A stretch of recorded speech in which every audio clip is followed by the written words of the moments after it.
सभी को जय जिनेन्द्र। आज हम भक्तांबर स्तोत्र के इस क्रम में 18वें नंबर के श्लोक का उच्चारण एवं इसका भावार्थ देखेंगे। अभी तक हम क्रमशः पूर्व की कक्षाओं में 17 श्लोकों का क्रमशः अध्ययन पूर्ण कर चुके हैं। तो पहले इसका उच्चारण करते हैं, उसके पश्चात इसका अर्थ देखेंगे। नित्योदयं दलितमोहमहान्धकारं गम्यं न राहुवदनस्य न वारिदानां विभ्राजते तव मुखाब्जमनल्पकान्ति विद्युतयज्जगदपूर्वशशाङ्कबिम्बम्। जैसे आपको स्मरण हो तो जो 17वें नंबर के श्लोक में पूर्व के श्लोक में हमने सूर्य से उपमा की थी, और उसी प्रकार अब हम चंद्रमा से भगवान की उपमा कर रहे हैं कि आप उनसे भी किस प्रकार से उससे भी अधिक प्रकाशवान है। तो कहते हैं नित्योदयम, यानी नित्य यानी हमेशा उदय रहने वाले, यानी आपका कभी अस्त नहीं होता। चंद्रमा का तो अस्त भी हो जाता है ना। तो कह रहे नित्योदयम, आप हमेशा उदित रहते हैं। दलित मोह महाअंधकार, यानी मोह रूपी महाअंधकार को दलितम, दलितम तो नहीं होगा यहाँ पे, दलित मोह महाअंधकारम है ना। तो दलित का मतलब होता है नष्ट करने वाला। तो दलित मोह महाअंधकारम यानी मोह रूपी अंधकार को नष्ट करने वाले। और क्या कहा, गम्यम न राहुवदनस्य, राहुवदनस्य यानी राहु के वदन, वदनस्य यानी मुख से, तो राहुवदनस्य यानी राहु के मुख से।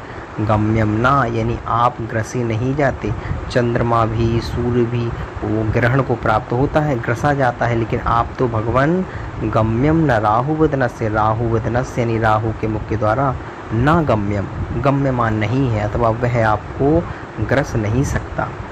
न वारिदानाम, और ना ही वारिदा, देखिए वारी का मतलब होता है जल, तो वारिदानाम ना, तो गम्यम ना वारिदानाम, तो ना आप राहु के द्वारा ग्रसे जाते हैं, ना वारिदानाम, वारी का मतलब जल, तो अर्थ क्या निकलेगा, वारिदानाम मतलब मेघ। तो कहा ना आप राहु के द्वारा ग्रसे जाते हैं और ना ही वारिदानाम, ना ही आप मेघों के द्वारा ढाके जाते हैं। लेकिन चंद्रमा तो हमेशा उदय भी नहीं रहता, वो ग्रस भी जाता है, और ना और वह मेघों के द्वारा भी ढक जाता है। लेकिन भगवान आप चंद्रमा समान है, लेकिन आप उससे भी बहुत आगे बढ़कर हैं। फिर कहते हैं विभ्राजते तव मुखाब्ज मनल्पकान्ति, विभ्राजते यानी सुशोभित होता है, तब यानी आपका मुखाब्ज, मुखाब्ज मतलब यानी आपका मुख, मुखाब्जम यानी मुखाब्जम मतलब आपका मुख। तो कह रहे हैं विभ्राजते यानी सुशोभित होता है, तब यानी आपका मुखाब्जम यानी आपका जो मुख है कमल के समान, वो कैसा होता है, सुशोभित होता है।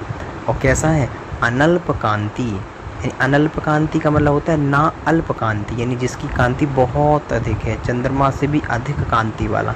तो कहा अनल्पकांति, अधिक कांति वाले हैं। और क्या कहा, विद्युतयत यानी विद्युत, विद्युत का मतलब होता है एक प्रकार से जो बहुत प्रकाशित हो, है ना। तो कहा विद्युतयत यानी प्रकाशित करने वाला जगत, जगत का मतलब जग, इस संसार को, तो तीनों लोगों को प्रकाशित करने वाला। अपूर्व शशांक बिंबम, जब विच्छेद करने का निकलेगा अपूर्व, यानी आपके जैसा कोई नहीं है तो उसे अपूर्व कहते हैं। तो कहा अपूर्व शशांक बिंबम, यानी शशांक का मतलब होता है चंद्रमा, और बिंबम का मतलब होता है उसका एक प्रकार से जो संपूर्ण उसका मंडल है। तो क्या कहा, शशांक बिंबम, यानी शशांक बिंब यानी चंद्रमा के मंडल के समान अपूर्व। कैसे हैं आप, अपूर्व, यानी आपके जैसा कोई नहीं है।